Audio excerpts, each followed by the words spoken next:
ৰহস্যজনক অৱস্থাত উদ্ধাৰ হৈছে ৩০ বছৰীয়া এগৰাকী যুৱতীৰ মৃতদেহ। ঘৰৰ ভিতৰতে উলংগ অৱস্থাত উদ্ধাৰ যুৱতীগৰাকীৰ মৃতদেহ। যুৱতীগৰাকীৰ মৃতদেহত আঘাতৰ চিন স্পষ্ট। যুৱতীগৰাকীক ধৰ্ষণ কৰি হত্যা কৰাৰ সন্দেহ একাংশৰ। ধৰ্ষণ কৰি নৃশংসভাৱে হানি খুচি হত্যা কৰাৰ সন্দেহ।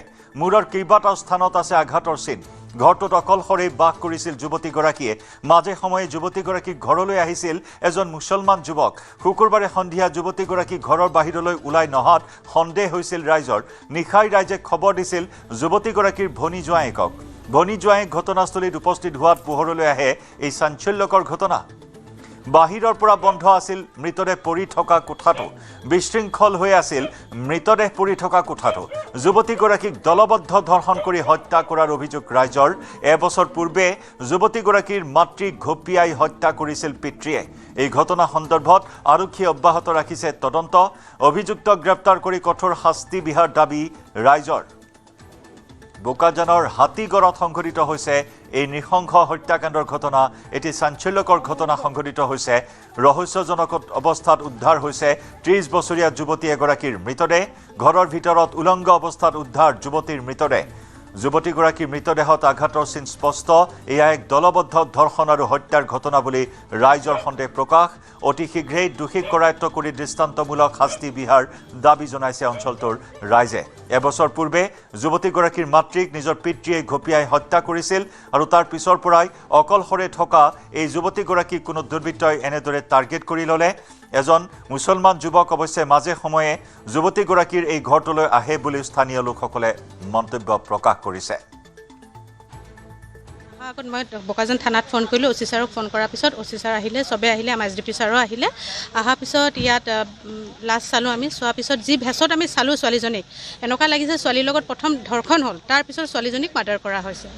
এই দুটা চাই ছাৰহেঁতি আহিলে, ভিতৰত সোমাই চেম্পল কি ব্লাড চেম্পল লৈছে। ব্লাড চেম্পল লৈ যি কৰিব লাগিব, ক্ৰাইম অফিচাৰ আহিব, কি কৰিব লাগিব, সেইকাৰণে ছাৰহেঁতি মানে এইকেইটা যি প্ৰচিডিউৰ আছে চবকেইটা আগবঢ়াই লৈ গৈ আছে। আজি এবছৰ হোৱা নাই, 14 তাৰিখে এবছৰ হ'ব। এতিয়া কথা পাতি চলি আছিলে যে এবছৰ মানে 14 তাৰিখে হ'ব। তেখেতৰ মাৰ কাম আছে। তেতিয়াও এটা কেছ হৈছিলে যে আমিও গম পাইছিলোঁ তেতিয়া যে বাপেকে মাক কাটি পেলাইছে। এই কেছটো এবছৰ আগত হ'ল। এতিয়া ছেইম কেছ ইয়াতে হ'ল। মানে যি ভেছত আমি ছোৱালীজনীক চাইছোঁ, ছোৱালীজনীৰ লগত মানে বেয়াকৈ ৰেপ হৈছে প্ৰথম, তাৰপিছতে ছোৱালীজনীক ডিঙি কাটিছে, মাথাটো প্ৰহাৰ কৰিছে। বহুত বেয়াকৈ মানে অৱস্থা বহুতেই বেয়া ছোৱালীজনীৰ। বোকাজানৰ পৰা আমাৰ সতীৰ্থ সুদীপ্ত বৰাৰ সৈতে সংযুক্ত হৈছোঁ। সুদীপ্ত, ঘটনা সন্দৰ্ভত শেহতীয়া আৰু কি তথ্য লাভ কৰিছে? এয়া এক দলবদ্ধ ধৰ্ষণ আৰু হত্যাৰ ঘটনা বুলি ৰাইজে সন্দেহ প্ৰকাশ কৰিছে আৰু কেনেধৰণৰ ক্লু লাভ কৰিছে ঘটনাস্থলীৰ পৰা? হয় জয়ন্ত, বৰষা কাকতি নামৰ যিগৰাকী যুৱতী বোকাজানৰ হাতীগড়ত বসবাস কৰিছিলে। আজি দীৰ্ঘদিন ধৰি তেওঁৰ পৰিয়ালৰ সৈতে বসবাস কৰিছিলে। আজি প্ৰায় এবছৰ আগতে তেখেতৰ মাতৃক তেখেতৰ পিতৃয়ে হত্যা কৰিছে। সেই গোচৰত পিতৃ বৰ্তমান কাৰাগাৰত আবদ্ধ হৈ আছে। আবদ্ধ হৈ থকা সময়ৰ পৰাই তেখেতৰ তাই বৰষা কাকতি নামৰ যিগৰাকী যুৱতী, সেই যুৱতীগৰাকী নিজৰ ঘৰখনত অকলে বসবাস কৰিছিলে। আৰু এই স্থানীয় লোকৰ লগত আমি যি কথা বতৰা পাতিছিলোঁ, সেই কথা বতৰা পতাৰ ফলত আমি জানিব পাৰিছোঁ যে এজন মুছলমান সম্প্ৰদায়ৰ যুৱক সঘনাই তেখেতৰ ঘৰলৈ অহা যোৱা কৰে। সন্দেহ প্ৰকাশ কৰিছে। তেওঁ ঘৰৰ চৌহদত তেওঁ দেখা গৈছিলে বুলি আমাক স্থানীয় যুৱকে দেখা গৈছে। আৰু দীৰ্ঘদিন ধৰি তেওঁ এই যুৱকজনৰ লগত নিশ্চয় কিবা এটা নহয় কিবা এটা সম্পৰ্ক গঢ় লৈ উঠিছে বৰষা কাকতি নামৰ যুৱকজনৰ, সেই যুৱতীগৰাকী। সেই কথা আমাক স্থানীয় ৰাইজে জানিবলৈ দিছে। আৰু কালি দিনৰ ভাগৰ পৰাই যিহেতু বৰষা কাকতিক এই ওচৰ চুবুৰীয়া ৰাইজে দেখা নাছিলে, সেই সন্দৰ্ভত সন্দেহ প্ৰকাশ কৰি তেখেতৰ ভনীয়েকক খবৰ দিয়া হৈছিল। আৰু সেই সময়মতে সন্ধিয়া তেখেতৰ ঘৰত যেতিয়া আৰক্ষী প্ৰশাসনক লগত লৈ স্থানীয় যুৱক আৰু তেখেতৰ পৰিয়ালৰ ভনীয়েক যেতিয়া ঘৰত প্ৰৱেশ কৰে, যে অতি বেয়া অৱস্থাত তেখেতৰ মৃতদেহ তেখেতৰ ঘৰৰ ভিতৰতে পাবলৈ সক্ষম হয়। সম্পূৰ্ণ উলংগ অৱস্থাত তেখেতৰ মৃতদেহ ঘৰৰ ভিতৰত পাবলৈ সক্ষম হয়। স্থানীয় ৰাইজে আৰু আৰক্ষীয়ে সন্দেহ কৰা মতে প্ৰথমতে তেখেতক দলবদ্ধভাৱে ধৰ্ষণ কৰা হৈছে। ধৰ্ষণ কৰি পিনি তেখেতক হানি খুচি হত্যা কৰা হৈছে। আমি আৰক্ষী প্ৰশাসনৰ লগত এই সন্দৰ্ভত যথেষ্ট কথা পাতিবলৈ যত্ন কৰিছিলোঁ, কিন্তু বৰ্তমান আৰক্ষীয়ে কোনো ধৰণৰ তথ্য আমাক জানিবলৈ দিয়া নাই। কোনো লোকক আটক কৰিছেনে এই মুহূৰ্তলৈকে সুদীপ্ত আৰক্ষীয়ে?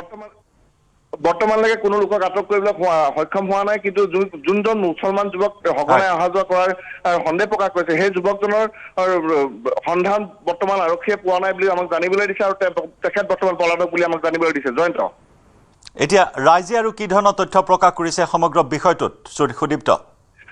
ৰাইজৰ লগত আমি যিহেতু আজি অলপ কিছু সময় পূৰ্বে আমি কথা বতৰা পাতিবলৈ যত্ন কৰিছিলোঁ আমি ৰাইজৰ লগত কথা বতৰা পাতি তেওঁলোকে আমাক কৈছিল এই উচিত তদন্ত হ'ব লাগে যিহেতু বৰ্ষা কাকতি নামৰ যুৱতীগৰাকী তেখেতৰ স্থানীয় খুব ওচৰ চুবুৰীয়াৰ লগত খুব ভাল আছিলে আৰু এনেকুৱা ঘটনাৰ লগত জড়িত হোৱা প্ৰত্যেকজন মানে যোন যুৱক জড়িত হৈ আছে তেওঁলোকক দৃষ্টান্তমূলক শাস্তি দিয়াৰ দাবী উত্থাপন কৰিছে স্থানীয় যুৱকে। জয়ন্ত। হয় সুদীপ্ত, ধন্যবাদ জনাইছোঁ আপোনাক।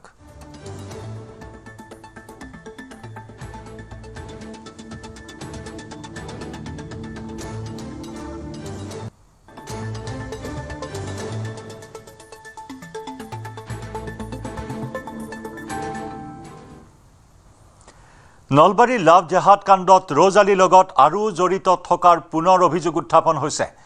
মাধুৰ্য আৰু মৃদুমুদ্ৰাৰ ঘাতক ৰজালীৰ লগত হিতেশ আলী নামৰ আন এজন লোক জড়িত থকাৰ অভিযোগ হিন্দু পৰিষদ আৰু বজৰং দলৰ নেতাৰ। মৃদুমুদ্ৰাৰ ভাষ্য অনুসৰি আৰক্ষীৰ দাবী হত্যাকাণ্ডত জড়িত আছিল কেৱল ৰজালী, কিন্তু আৰক্ষীৰ ভাষ্যৰ বিপৰীতে হত্যাকাণ্ডত তৃতীয়জন ব্যক্তি জড়িতৰ অভিযোগ উত্থাপন কৰিছে দল সংগঠনে। নৃশংস হত্যাকাণ্ডত হিতেশ আলী জড়িত থকাৰ অভিযোগ সন্দৰ্ভতো আৰক্ষীয়ে অব্যাহত ৰাখিছে তদন্ত। ইপিনে নিশাই গংগাপুৰত কটকটীয়া নিৰাপত্তা তথা শোকাকুল পৰিৱেশত সম্পন্ন হয় মৃদুমুদ্ৰা ডেকাৰ অন্ত্যেষ্টিক্ৰিয়া। GMCHৰ পৰা নিশা মৃদুমুদ্ৰাৰ মৃতদেহ গংগাপুৰৰ বাসগৃহলৈ নিয়াৰ পিছতেই সৃষ্টি হয় অভাৱনীয় পৰিস্থিতিৰ। মৃদুমুদ্ৰাৰ বাসগৃহত নিশা ভিৰ কৰিছিল গাঁওবাসীৰ লগতে কেইবাটাও দল সংগঠনৰ নেতৃত্বই। ঘাতক ৰজালীৰ বাসগৃহ উচ্ছেদৰ দাবীৰে বিভিন্ন দল সংগঠনে সৃষ্টি কৰিছিল উত্তপ্ত পৰিস্থিতিৰ। ৰজালীৰ বাসগৃহত বুলডোজাৰ চলোৱাৰ দাবীৰে নিশা ওলাই আহিছিল শ শ লোক। অপ্ৰীতিকৰ পৰিস্থিতি নিয়ন্ত্ৰণৰ বাবে মৃদুমুদ্ৰাৰ বাসগৃহৰ সন্মুখত মোতায়েন কৰা হয় নিৰাপত্তাৰক্ষীৰ বৃহৎ দল। লগতে গংগাপুৰত নিশা টহল দিয়ে ৰেপিড একশ্যন ফ'ৰ্চ আৰু অৰ্ধসামৰিক বাহিনীয়ে। অৱশ্যে আৰক্ষীৰ বুজনিত ক্ষুব্ধ সংগঠন দুটাই স্থগিত ৰাখিলে প্ৰতিবাদী কাৰ্যসূচী।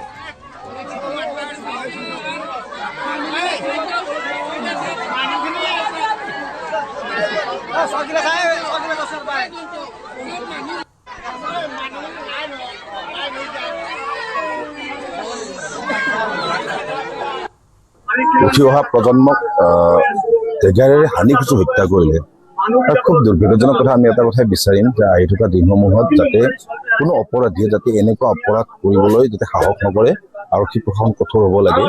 আৰু এই যি প্ৰৱণতা যে হত্যা বা লাভ জেহাদৰ দৰে এই প্ৰৱণতাসমূহ বন্ধ হ'ব লাগে আৰু হত্যাকাৰীৰ ওপৰত কঠোৰতম ব্যৱস্থা হ'ব লাগে, যাতে অনাগত দিনত কোনো ব্যক্তিয়ে কোনো এনেকুৱা ধৰণৰ অপৰাধ কৰা প্ৰৱণতা যাতে মনত আনিবলৈ সাহস নকৰে, তাৰ বাবে প্ৰশাসন কঠোৰ হ'ব লাগে। দুখ লগা ঘটনা। আমি একচুৱেলি গোটেই তেওঁ যোনখিনি ট্ৰিটমেণ্ট চলি আছিলে তাৰো ফ'ল' আপ লৈ আছিলোঁ। তেওঁ সুস্থ বহুতখিনি হৈছিলে বা ৰিলিজ দিব বুলিয়ে আমাক কৈ আছিলে, কিন্তু হঠাৎ তেওঁ যোৱা 3 দিনৰ পৰা গাটো বেছি বেয়া হোৱা বুলি আমাক জনাইছে হস্পিটেলৰ পৰা, আৰু আজি ৰাতিপুৱা তেওঁ মৃত ঘোষণা কৰে। এইটো সঁচাকৈয়ে দুখ লগা ঘটনা এটা, যে এনেকুৱা এটা ঘটনা যে গোটেই অঞ্চলটো বা গোটেই আমাৰ সমাজ ব্যৱস্থাৰ কাৰণে বেয়া। এতিয়া যিয়ে নহওক, ইয়াতে আমাৰ হিন্দু সুৰক্ষা মঞ্চৰ তেওঁলোকো আহিছিলে, তেওঁলোকৰ লগতো আমি কথা পাতিছোঁ বা তেওঁলোকেও আমাৰ আৰক্ষীক বা ঘৰৰ পৰিয়ালক এইখিনি তেওঁলোকে প্ৰতিশ্ৰুতি দিছে যে তেওঁলোকে কোনো ইয়াতে অপ্ৰীতিকৰ বা তেনেকুৱা পৰিস্থিতি নকৰে বা তেওঁলোকে আমাক সহযোগ কৰিব। তাৰ কাৰণে তেওঁলোককো ধন্যবাদ জনাইছোঁ, আৰু গোটেই কুমাৰীকাটা অঞ্চলবাসী ৰাইজকো মই ধন্যবাদ জনাইছোঁ যে তেওঁলোকে ইমান এটা ডাঙৰ ঘটনাত কিন্তু তেওঁলোকে মনেদি সকলোৱে যাতে ভালকৈ সৎকাৰটো হৈ যায় নিয়ম মতে সেইটো বিচাৰিছে, তাৰ বাবেও মই ধন্যবাদ জনাইছোঁ। একচুৱেলি যোনগৰাকী ভিক্টিম জীয়াই আছিলে মৃদুমুদ্ৰা, তেওঁৰ আমি ষ্টেটমেণ্ট লৈছিলোঁ, কিন্তু তেওঁ আমাক অকল এজনেই থকা বুলি কৈছে, কিন্তু হ'লেও যদি আন্ধাৰত কোনোবা আছিলে কিবা আছে এইখিনি আমি ইনভেষ্টিগেশ্যন কৰি আছোঁ। মেধাৱী ছাত্ৰী এজনী মৃদুমুদ্ৰা আঁতৰি গুচি গ'ল আমাৰ মাজলৈ, ইয়াত ক'বলৈ ভাষা নাই। ইয়াৰ আগত মাধুৰ্যও আমাৰ এজন বৰ মেধাৱী শিক্ষিত ল'ৰা আছিল, তেওঁ আমাৰ মাজৰ পৰা গুচি গ'ল। কিন্তু যি অপৰাধী, যি জেহাদ চক্ৰই তেওঁলোকক আমাৰ মাজৰ পৰা নিশেষ কৰি পেলালে, আজিলৈকে কিন্তু তেওঁলোকক আইনৰ আওতালৈ আনি শাস্তি দিয়া নাই। অকল ৰজালী, এই চক্ৰত ৰজালীয়ে অকল জড়িত নহয়। এজন মানুহে দুজন মানুহক হত্যা কৰিব নোৱাৰে। চাৰিওফালে দেহৰ প্ৰত্যেকটা অংশত হানি গুচি এজন মানুহে কিন্তু দুজন মানুহক হত্যা কৰিব নোৱাৰে। ইয়াৰ লগত জড়িত ভালেকেইজন আছে। আমি স্থানীয় মানুহৰ পৰা গম পাইছোঁ যে ইয়াতে ৩-৪জন ব্যক্তি জড়িত আছে, কিন্তু এতিয়ালৈকে তেওঁলোকক আইনৰ আওতালৈ অনা নাই বা শাস্তি বিহা নাই। সেইবাবে আমি তেওঁলোকৰ মৃদু মুদ্ৰাৰ ঘৰৰ লগত কথা পাতিছোঁ যে আমাক যিখিনি প্ৰশাসনে প্ৰথম কথা কৈছিলে আপোনাৰ ৰ'জ আলীৰ ঘৰত আপোনাৰ বুলডোজাৰ চলাম বুলি, এতিয়ালৈকে বুলডোজাৰ চলা নাই। আৰু ৰ'জ আলীৰ লগত নাম সাঙুৰ খোৱা হিতেশালীকো এতিয়ালৈকে আইনে কোনো ধৰণৰ একশ্যন লোৱা নাই। আমি চৰকাৰক আৰু প্ৰশাসনক জবাবদিহি কৰিম। তেওঁলোকে আমাক জবাব দিব লাগিব যে এই অপৰাধীবিলাকে কেনেকৈ আপোনাৰ মুক্ত মনে ঘূৰি থাকিব পাৰিছে। আমি অসমীয়া মানুহ, সাধাৰণ হিন্দু সংস্কৃতিৰ মানুহ, তো মই আজি ছোৱালীটো হেৰাইছোঁ। আজি ইয়াতে যিখিনি গংগাবৰাহী ৰাইজে 33 দিন আজি তেখেতসকলে কোনোদিন আমাৰ এই অঞ্চলৰ ৰাইজক আমি সশ্ৰদ্ধ প্ৰণাম জনাইছোঁ তেখেতসকলক। মোৰ আজি কথাখিনিৰ যোগেদি আজি ইয়াতে আবাল বৃদ্ধৰ পৰা আদি কৰি গোটেইখিনি মানুহে কষ্ট কৰিছে। আমি এখন সমাজ বনাব বিচাৰিছিলোঁ যিখন সমাজৰ যোগেদি good things comes from that my own child. আমি আছিলে মানুহৰ সেৱা কৰোঁ। মোৰ ছোৱালীজনীৰ যোগেদি সেৱা কৰিব বিচাৰিছিলোঁ যে মা, জাষ্ট ইউ হেভ আৰ্ন মোৰ knowledge is not power, knowledge is super power. মই 32 দিনৰ মূৰত আজি আহিছোঁ ৰাইজৰ ওচৰলৈ, ৰাইজক সেৱা জনাইছোঁ, একচুৱেলি সশ্ৰদ্ধ প্ৰণাম জনাইছোঁ একচুৱেলি। আৰু আমি ঈশ্বৰ সেৱাটো জানো যে আমি প্ৰতিজন হিন্দু সনাতন সভ্যতাৰ মানুহ এটা কথা চিন্তা কৰা উচিত। এভৰি মুছলিম শুড ন', প্ৰতিজন মুছলমান মানুহে চিন্তা কৰা উচিত আজিৰ দিনত যে তেওঁলোকে হোৱাই দে এনেকুৱা ধৰণৰ সাধাৰণ মানুহক কিয় বাচিল, চব টাৰ্গেট কিয় বাছি লয়। ইছলাম মানে শান্তি। তেওঁলোকে জনাব মোল্লা তৈয়াৰ কৰি বাকী বাহিৰা ৰাষ্ট্ৰৰ তৈয়াৰত তেওঁলোকে কিয় এনেকুৱা কাম কৰিছে। হয় ৰ'জ আলী,